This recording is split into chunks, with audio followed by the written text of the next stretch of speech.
আমার কপালের কালা মক্কা শরীফ, দিলের কালা মদিনা,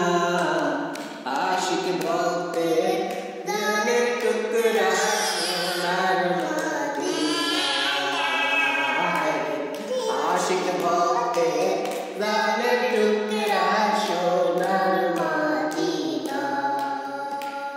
পাক মদিনা পাক মদিনার রওজার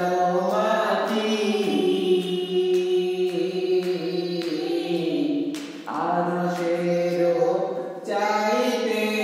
আরো যে খাটি, পাক মদিনার রওজার মাটি, আরশেরও চাইতে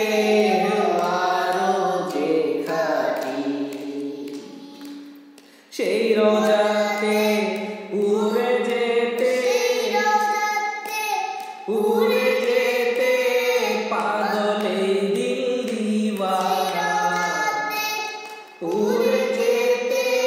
পাগলে দিল দিওয়ানা,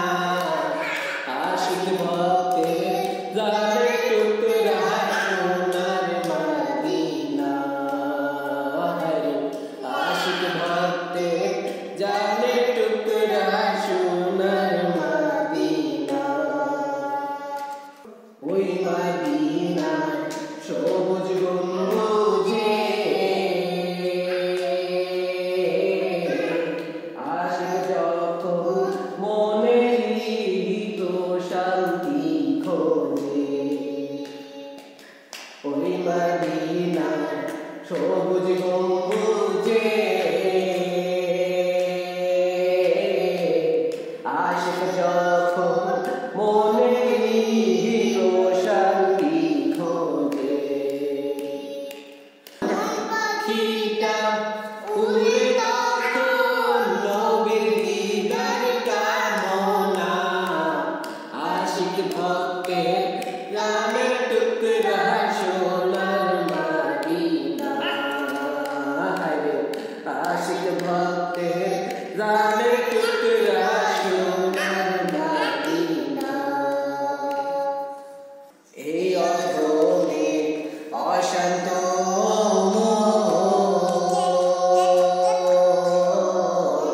পাইতে কান্দে সদা নবীর দর্শন, আবার এই অধমে অশান্ত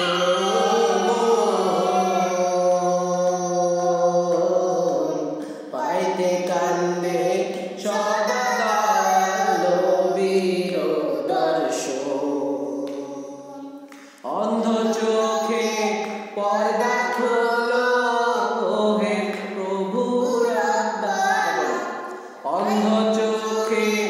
পর্দা খোলো হে প্রভু রাব্বানা, জানের টুকরা ভুল বলেছি,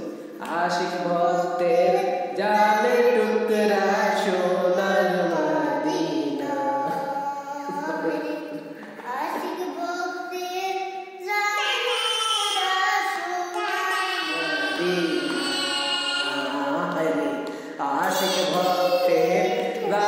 টুকরা সোনার মদিনা, আশিক ভক্তের জানের টুকরা সোনার মদিনা। পড়াশোনা শেষে আমরা একটা গজল প্র্যাকটিস, নতুন গজল প্র্যাকটিস করে নিলাম, তাই না? কেমন লাগলো গজলটা? হ্যাঁ, ইনশাআল্লাহ এটা খুব তাড়াতাড়ি আমরা আবার পাবলিশ করবো, তাই না? আমরা এখন একটু রিহার্সাল করলাম, শিখলাম, তারপরে আমরা এটাকে সুন্দর করে গেয়ে তারপরে আমরা এটাকে ভিডিও